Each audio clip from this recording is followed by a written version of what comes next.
제 말씀은 우리 기독교의 복음의 진수를 알려주는 그런 말씀이라고 말할 수가 있겠습니다. 누가복음에 보면 탕자의 비유가 있는데, 이 탕자의 비유가 우리 기독교의 복음을 아주 생생하게 전달해주는 그런 누가복음의 이야기라고 한다면, 오늘 요한복음의 말씀은 요한복음의 아주 기독교의 복음을 아주 분명하게 드러내주는 그런 이야기라고 말할 수가 있겠습니다.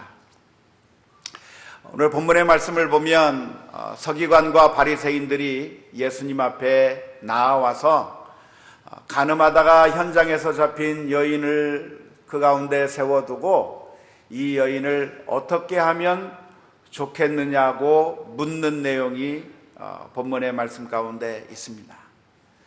오늘 이 본문의 말씀을 보면서 서기관과 바리새인들이 예수님 앞에 나오기는 나왔는데 무슨 목적을 가지고 나왔는가 하는 것에 우리가 먼저 주목해 보면 좋겠습니다.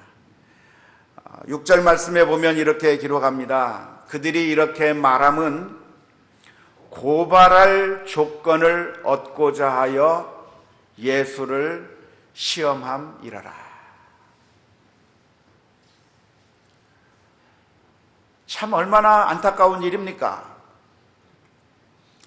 만왕의 왕 되신 예수님께서 앞에 계시고 주님에게 나아가기만 하면 놀라운 은혜를 받을 수 있는데, 그 예수님 앞에 나와서 겨우 한다는 것이 예수님을 시험하고 예수님을 고발할 조건을 찾으려고 했던 서기관들과 바리새인들의 모습을 보는 것은 너무나도 안타까운 것입니다.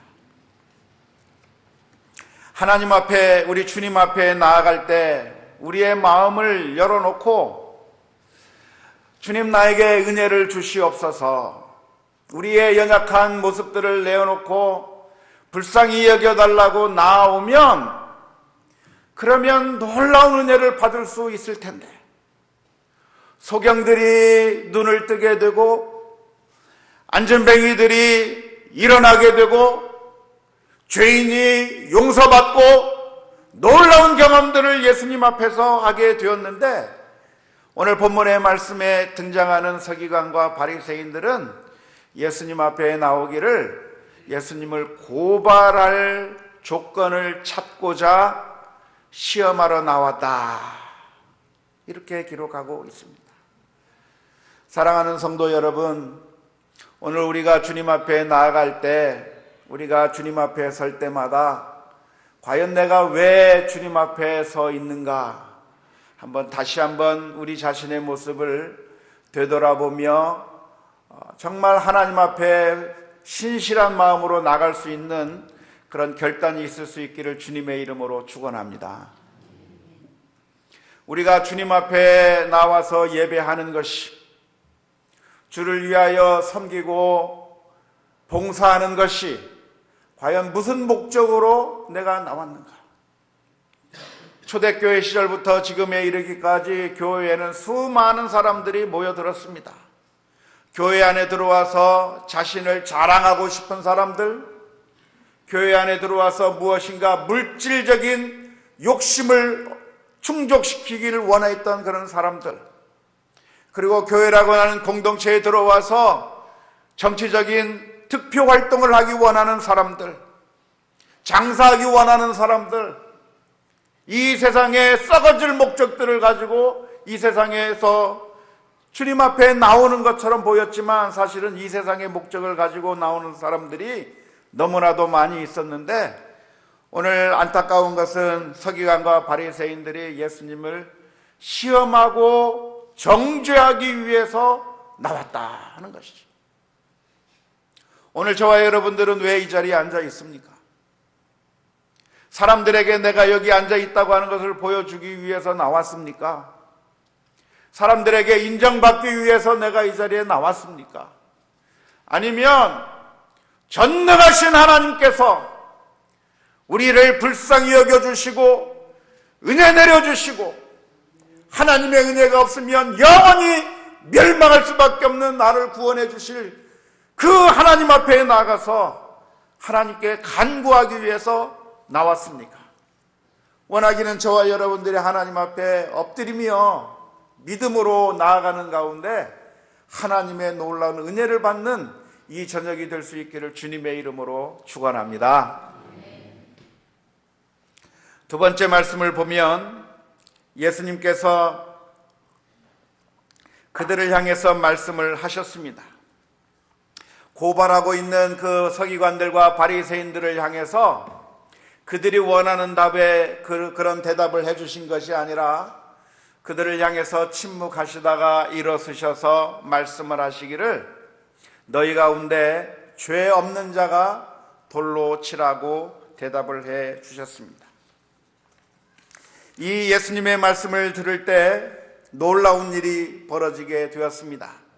9절 말씀을 보니까 그들이 이 말씀을 듣고 양심의 가책을 느껴 어른부터 시작하여 젊은이에 이르기까지 하나씩 다 가버리고 오직 예수님과 그 여자만 남게 되었다고 기록하고 있습니다. 조금 전까지만 해도 여인을 향해서 정죄하면서 비난하면서 그러면서 저 여인을 죽여야 되지 않겠습니까?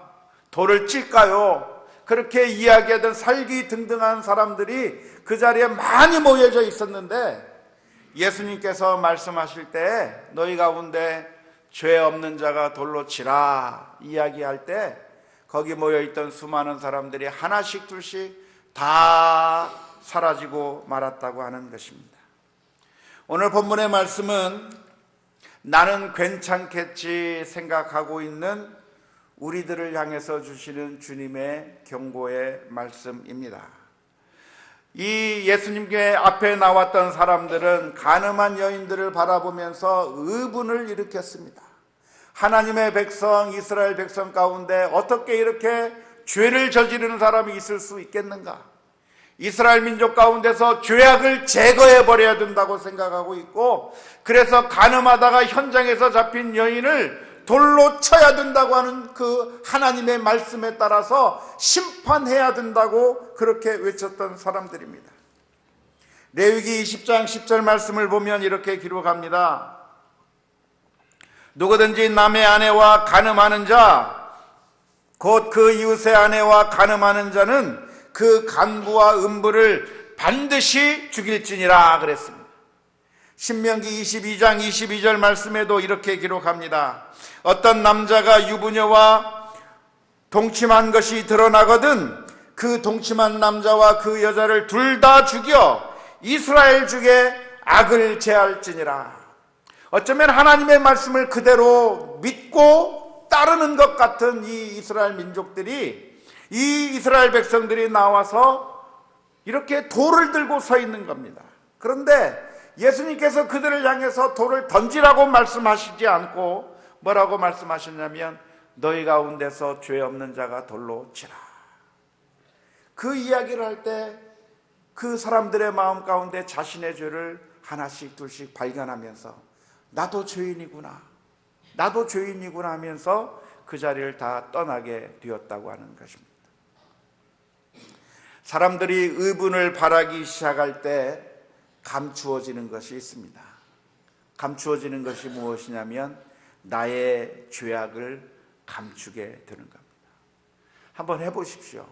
다른 사람을 향해서 비난하면 내 죄는 생각하지 않아도 됩니다. 다른 사람들의 잘못을 비판하고 욕하고 정죄하면 내가 이 세상에서 마음대로 살고 죄악을 저지른 것에 대해서는 전혀 생각하지 않아도 된다고 생각하기 때문에 사람들은 자신의 죄를 감추기 위해서 다른 사람들을 향해서 돌을 드는 겁니다. 돌을 들어서 던지면서 그 돌을 던지는 그 순간에 나 자신의 죄에 대해서는 까마득하게 잊어버릴 수 있기 때문에 그래서 사람들은 다른 사람들을 향해서 돌을 던지게 되는 것입니다. 하지만 놀라운 것은 예수님께서는 그 사람들의 논리에 따라가신 것이 아니라 예수님께서는 그 돌을 든 자들을 향해서 지적하시면서 말씀해 주셨습니다. 너희 가운데서 죄 없는 자가 돌로 치라고 말할 때 나는 괜찮은 줄 알았는데 저 가늠하다가 현장에서 끌려온 저 여인보다는 나는 그래도 거룩한 사람인 줄 알았는데 나는 괜찮은 사람이요 하나님 앞에서 나는 의인이라고 생각하면서 살았던 그 사람들이 나도 죄인이로구나 하는 사실을 발견하면서 그 사람들이 하나씩 둘씩 다 사라지게 되었다고 하는 것입니다. 오늘 저와 여러분들이 이런 양심의 가책을 느낄 수 있는 오늘 저녁이 될 수 있기를 주님의 이름으로 축원합니다. 우리가 우리의 자신의 죄만 바라볼 수 있다고 한다면 얼마나 좋은지 모릅니다. 예수님께서는 의인을 부르러 온 것이 아니라 죄인을 부르러 오셨다고 말씀하셨고 건강한 자를 부르러 온 것이 아니라 병든 자를 부르러 오셨다고 말씀해 주셨는데 우리가 주님의 은혜를 받지 못하는 이유가 무엇이냐면 내 죄가 없다고 생각하고 나는 의인이라고 생각하고 나는 괜찮은 사람이라고 생각하는 그 순간에 우리는 주님께 받을 은혜가 없는 겁니다. 오늘 이 본문의 말씀을 보면 이 수많은 사람들이 돌을 들고 찾아왔다가 양심의 가책을 느끼기 시작해서 사람들이 하나씩 둘씩 사라지면서 그들이 자신의 죄를 발견하게 된 것을 본문에 기록하고 있습니다. 세 번째로 오늘 본문의 말씀은 이 여인을 향한 복음의 메시지입니다. 이 여인은 나는 이제 죽었구나 생각했을 겁니다. 간음하다가 현장에서 잡히는 그 순간에 이제 나는 죽은 목숨이로구나 하는 사실을 깨달았을 겁니다. 왜냐하면 이스라엘 민족 가운데서 간음하다 현장에서 잡히면 돌로 투석을 해서 죽이는 그 법을 너무나도 잘 알고 있었기 때문에 이제 나는 죽었구나, 이제 나는 끝장났구나 생각했는데 예수님께서 죄 용서의 선언을 해 주십니다. 11절 말씀을 보니까 이렇게 기록합니다. 대답하되 주여 없나이다. 예수께서 이르시되 나도 너를 정죄하지 아니하노니 가서 다시는 죄를 범하지 말라 하시니라 그랬습니다. 이제는 이 여인은 내가 죄악 가운데 죽을 줄 알았는데 예수님께서 용서의 선언을 해주시는 가운데 이 여인이 살아날 수 있었다고 하는 것입니다. 복음이 바로 이것이 아닐까요?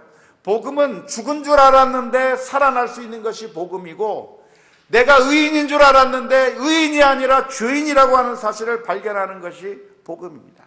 따라서 내가 죽은 줄 알고 내가 의인이 아니라 죄인인 줄 알고 주님 앞에 나의 죄를 고백하고 나아가면 주님께서 놀라운 은혜를 주실 수 있다고 하는 사실을 기억하면서 오늘 저와 여러분들이 하나님 앞에 죄악을 고백하며 나아가는 가운데 하나님께서 은혜를 베풀어 주시는 놀라운 은혜를 받을 수 있기를 주님의 이름으로 축원합니다. 하지만 오늘 이 본문의 말씀은 우리 성도들 사이에서 아주 악용될 때가 너무나도 많습니다.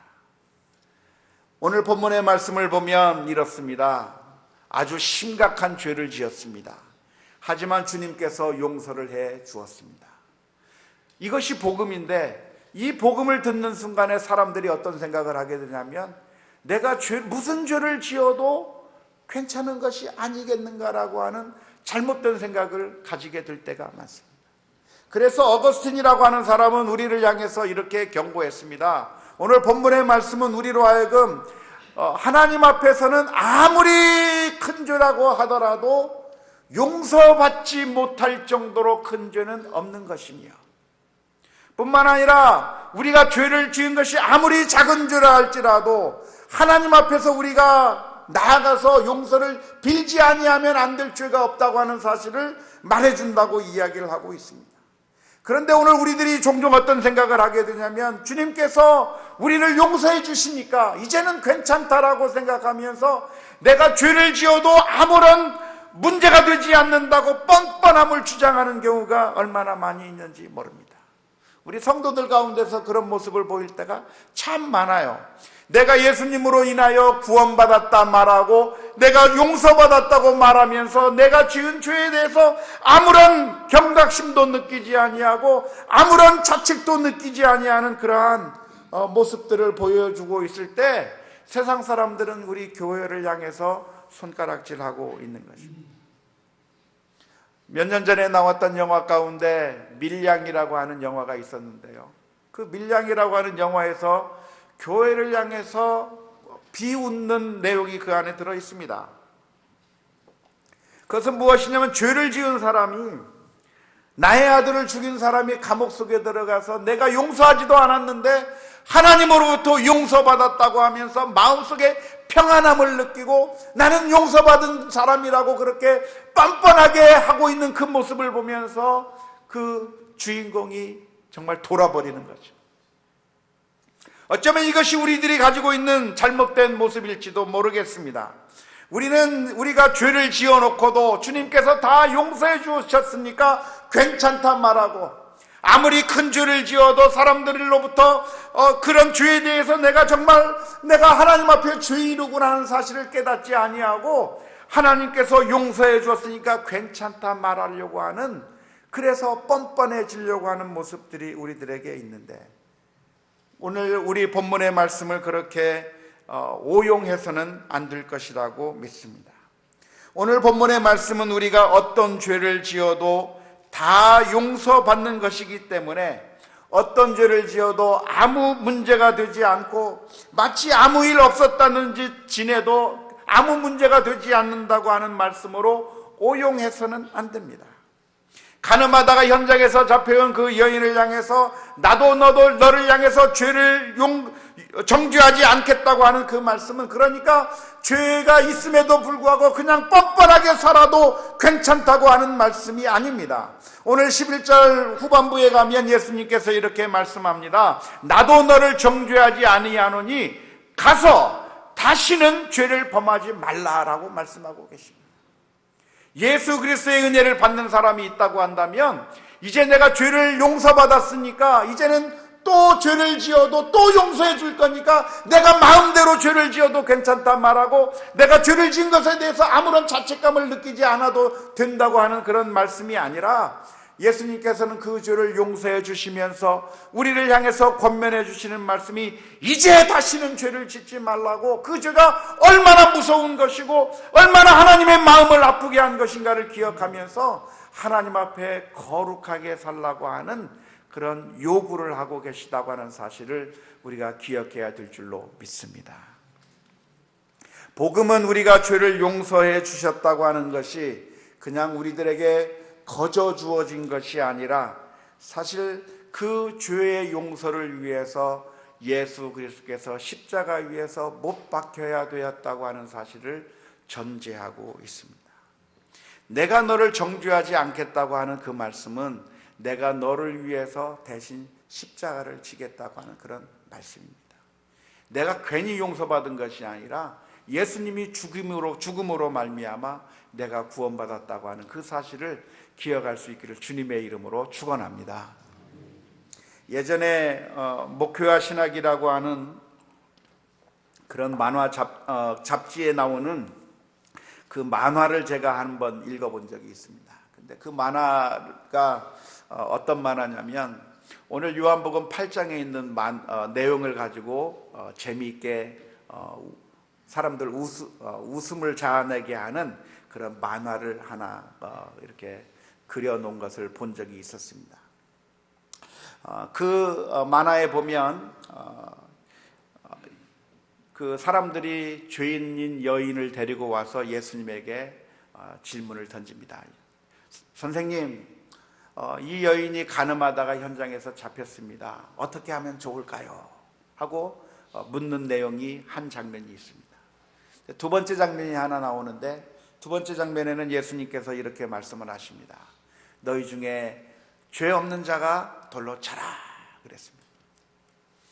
그 다음 세 번째 장면이 나오는데, 무슨 장면이 나와야 되겠습니까? 사람들이 다 흩어지는 장면이 나와야 되겠죠? 그런데 그 장면이 나오는 게 아니라 엉뚱한 장면이 나왔습니다. 무슨 장면이 나왔냐면, 하늘에서 돌이 떨어져 가지고 그 돌이 그 여인에게 탁 맞습니다. 죄 없는 자가 돌로 치라고 했는데 하늘에서부터 돌이 떨어진 겁니다. 돌이 떨어져 가지고 그 여인의 그 머리에 혹이 이만하게 나고 눈물, 콧물이 쫙 흘리는 그 모습이 딱 나옵니다. 그러니까 그 마지막 컷에서 그 만화에서 뭐라고 나오냐면 예수님이 하늘을 쳐다보면서 이렇게 외쳤습니다. 아빠, 제발 제가 하는 일에 방해 좀 하지 마세요. 그런 만화를 그려놓은 것을 보게 됐습니다. 저는 그 만화를 보면서 그때 이제 신학생 시절 때 그걸 봤는데 마음속에 분노가 일기 시작했습니다. 아니, 이 만화에서 성경 내용을 이렇게 곡해해서 만화를 그리다니 이거 그 잡지사에다가 내가 전화를 해야 될까 하면서 의문이 일어나기 시작했습니다. 신학적으로 보면 아주 잘못된 만화예요. 왜 잘못됐습니까? 신학적으로 볼 때 성부, 성자, 성령 삼위일체 하나님이 서로 의견이 통일되시고 분란이 없고 정말 서로 의견에 서로 갈라지는 것이 없이 정말 하모니를 이루면서 역사하시는 것이 삼위일체 하나님이시라고 말할 수 있는데 이 만화에서는 마치 성부 하나님의 뜻과 성자 예수님의 뜻이 서로 갈리는 것처럼 그렇게 삼위일체를 오해하게 만들어 놨기 때문에 그렇습니다. 뿐만 아니라 성부 하나님을 마치 심술꾸러기나 장난꾸러기처럼 그렇게 그려놓은 것이 생각이 나서 야, 이거 이렇게 만화를 그릴 수가 있겠는가 하면서 항의하고 싶은 생각이 들기도 했습니다. 그런데 그 만화를 보고 한참 후에 있는데 그 만화가 자꾸만 생각이 나요. 잠자리에 누워도 그 만화가 또 생각이 나고 또 생각이 납니다. 가만히 생각해 보니까 그 만화가 맞아요. 예수님께서 죄 없는 자가 돌로 쳐라 그랬을 때 누가 칠 수 있습니까? 하나님이 칠 수 있는 거예요. 우리 죄인을 향해서 분노하시는 하나님, 죄 눈꼽만치도 허락지 아니하시는 그 하나님께서 영원한 심판을 내릴 수 있는 분이 누구신가 했을 때 하나님이 우리를 심판할 수 있는 그런 하나님이구나. 그런데 하나님께서 그 돌을 그 여인을 향해서 던진 것이 아니라 하나님께서 정작 하신 일이 무엇이냐면 그 심판의 돌을 예수님을 향해서 던지신 거죠. 우리를 구원하시기 위해서 우리에게는 진노하지 아니하시고 대신 예수 그리스도를 십자가에 못 박혀 죽게 만드심으로 말미암아 우리가 구원을 얻게 되는 그런 놀라운 은혜를 받게 된 줄로 믿습니다. 오늘 저와 여러분들이 예수 그리스도의 은혜를 받았다고 한다면 이제는 그 은혜를 기억하면서 살아야 합니다. 오늘 우리들의 삶 가운데서 하나님의 말씀대로 살지 못한 것들이 무엇이 있는지 우리 자신의 모습들을 살펴보면서 주 앞에서 믿음으로 진실하게 살아가는 우리 모두가 다 될 수 있기를 주님의 이름으로 축원합니다. 우리 함께 같이 찬양하겠습니다. 주의 보좌로 나아갈 때